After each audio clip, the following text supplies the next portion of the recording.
Hello everyone, good afternoon. This time I would like to discuss about the agronomy activities in North Sumatra, which are including intercropping, organic fertilizer application, and soil tillage to minimize the cassava root rot. These activities are under the project of value change and smallholder cassava farming in Indonesia, and it's a research collaboration between the ILETRI, Indonesian Legume and Tuber Crops Research Institute, the University of Brawijaya, SIAT, ASIAR, and the University of Queensland. A little bit introduction and the background of the existing condition of cassava farming in North Sumatra. Cassava is planted in North Sumatra mainly for a cash crop or commercial crop. The yield of cassava in the North Sumatra is higher compared to other provinces in Indonesia, even though farmers in North Sumatra planted with the traditional technology. Farmers planted cassava in a very close distance, sometimes 90 by 60 centimeters or 80 by 60 centimeters, in order to minimize the width. However, due to the high density of plants, farmers do not making mound or ridge, and in flat lands and higher rain density, this will lead to root rot that often occurs in farmers' field. The household survey in 2017 showed that 80% of farmers in North Sumatra are planting cassava with monoculture, and only 20% of farmers in North Sumatra planting cassava with intercropping with maize. Based on this survey, farmer interest to grow cassava intercropping with maize, but unfortunately, the yield of maize is very low due to the higher rain intensity, and this made the maize crop rot. Therefore, intercropping cassava with varied crop is required to offer the income to improve the income of cassava-based farming system in North Sumatra. And the household survey in 2017 also showed that farmer planting cassava with high density and applying fertilizers is around 60%, and 26% of farmer only planting cassava with high density without applying fertilizers, and only 13% of the farmers are planting cassava with high density, applying fertilizer, and also making ridge. Only small potential farmer planting cassava with high density and applying fertilizer. Thus, it is needed to show farmers that applying fertilizer will increase the yield of cassava, and furthermore, making ridge, it will reduce the possibility of waterlogging at flat land, and hopefully it will reduce the root rot attack in the cassava. The first trial is the intercropping of cassava in the North Sumatra region. The objective is to obtain an intercrop system which can increase the farmer income, and also to familiarize farmers with the intercropping system in the cassava field. There are 10 treatments with 4 replication. One is cassava monoculture, uh, second is cassava intercrop with maize, the third one is cassava with mung bean, the fourth one is cassava with soybean, the fifth one cassava with peanut, the sixth one is cassava with upland rice, seven is the cassava with melon, eight is cassava with red bean, uh, nine is cassava with cowpea, and the last one is cassava with ginger. The cassava variety used in this intercropping trial is Malang 4. Cassava was planting with the planting space of 125 by 70 centimeters, and fertilizer application for cassava including organic fertilizer application, which is goat manure at 5 ton per hectares. Basic fertilizer, and after 2 months of planting and also after harvesting cowpea, receive around 30 kilogram per hectare of Ponska, NPK 11-11-11. The fertilizer application for upland rice and maize were 200 kg of Ponska as basal fertilizer at 2 weeks after planting, and then 200 kg of urea per hectare applied at approximately 1.5 months after planting. For soybean, peanut, and coffee, fertilizer were applied around 150 kg of Ponska per hectare, followed by 50 kg of urea per hectare after 2 weeks after planting. For melon intercropping system with cassava, fertilizer was applied of 150 kg of Ponska per hectare at 2 weeks after planting and 150 kilograms per hectare of Ponska at 4 weeks after planting. However, due to the high intensity of the rainfall, the melon did not grow well.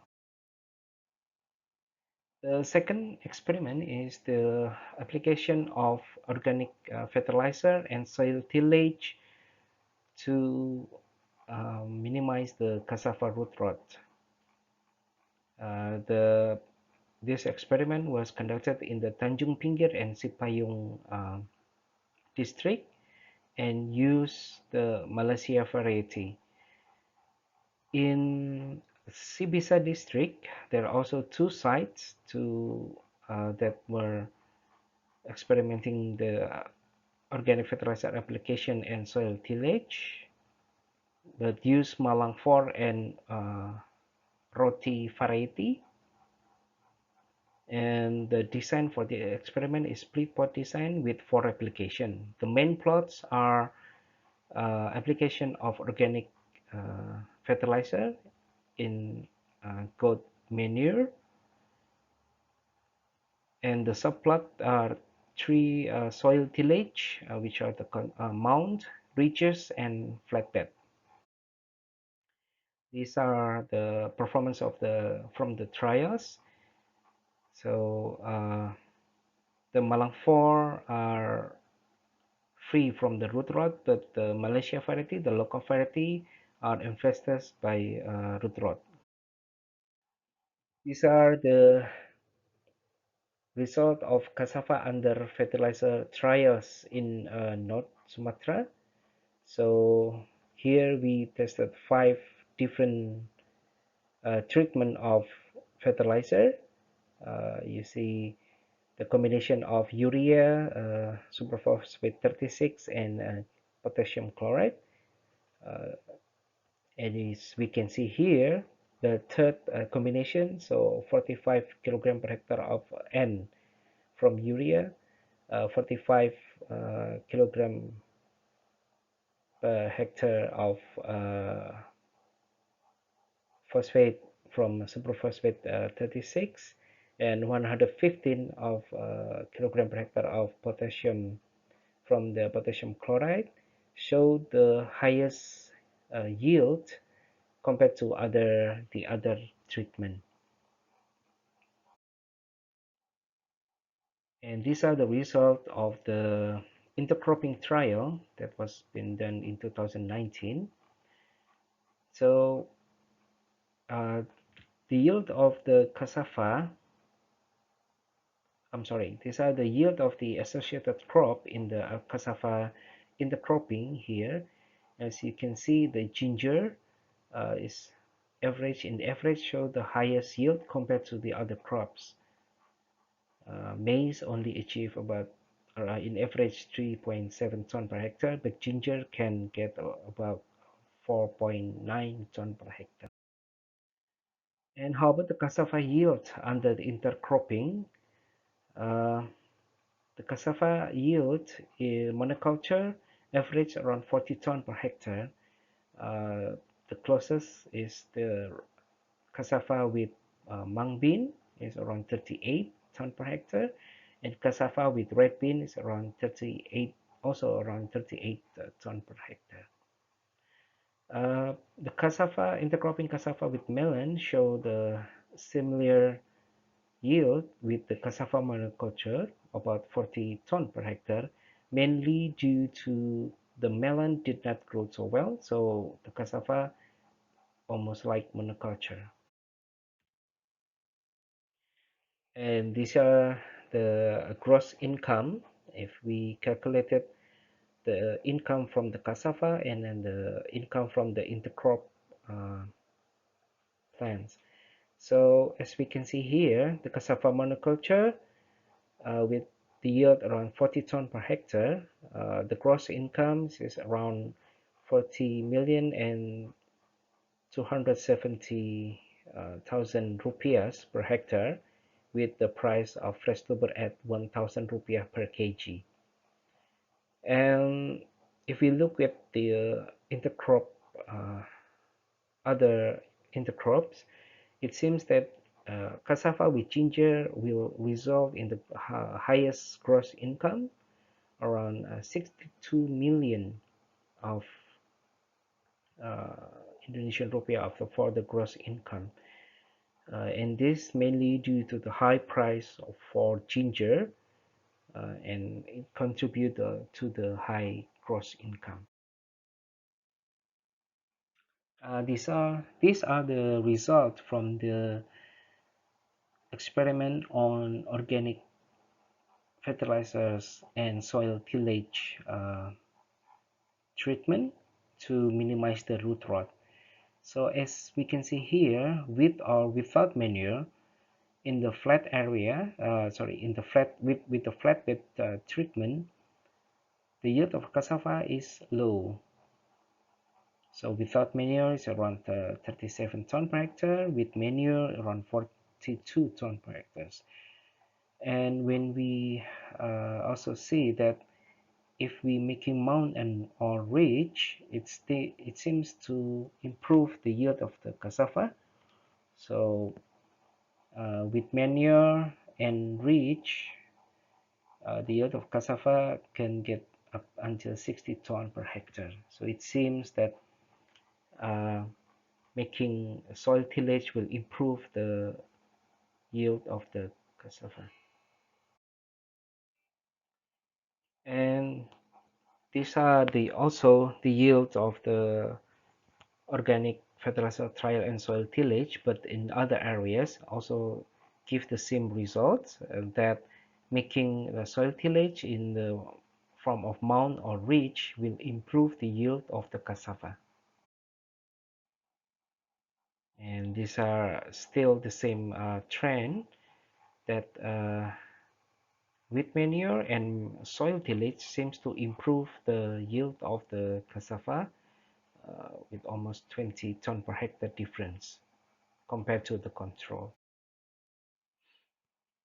And this with the result with a different variety, the Malang 4, but still with the treatment of organic fertilizer and the soil tillage. Again, we can see here soil tillage and organic fertilizer seems to improve a lot of increase of the cassava yield. And again, we can see these are for different varieties at different location. It seems that the soil tillage and organic fertilizer improve the yields of the cassava. So both with and without manure, the flatland that did not have any mound or ridge showed the lowest yield, and these are possibly due to the root rot attack. And the soil tillage, it seems, successfully managed to minimize the root rot attack and consequently improve the cassava yield. So intercropping of cassava with various crops indicated that uh, the upland rice is very good, and in North Sumatra is very responsive to grow rice as associated crop with cassava. However, ginger is the most profitable to generate income for cassava intercropping system. Due to the cassava price fluctuation, farmers seems to be interested in planting ginger as the subcrop in the cassava intercropping system. The root rot that occurs in North Sumatra is considered to be serious because it minimizes the yield, reducing the yield. And the cassava root rot mainly occurs in the field. who planted cassava all year around without change to other crops. And also, the root rot is occur in a flat land and where farmers did not practice soil tillage. Consequently, when the high rainfall occurs, waterlogging is causing the root rot, and the result from the experiment shows that the making mound and ridge seems to reducing the root rot attack. So in conclusion, intercropping of cassava with maize is the common practice by farmers in North Sumatra. However, these are not the best combination for intercropping. And alternatively, intercropping with ginger seems to be the appropriate intercropping system due to the high price for the ginger. And from the root rot research indicated that among 4 sites that being experimented with soil tillage, one site in Sipayung showed that the root rot happen especially in the flatland, and in other varieties such as Malangfor and Roti varieties were not infested by cassava root rot. And the implication of the agronomy result, it seems that from the project, uh, farmers, agents, and traders are collaborating with the fertilizer company from Wilmar, and also from the Association of Cassava Trader in North Sumatra. So for acknowledgement, this project was funded by Asia in 2015 to 2020, and then we would like to acknowledge PT Bumisari for our partners for facilitating research from 2015 to 2020 and for supporting for the next phase for the project, and the local farmers which are executing the field experiment in their land has been very excellent in helping in this research, and your attention is highly appreciated, and I'm looking forward for question and discussion in the next session. Thank you.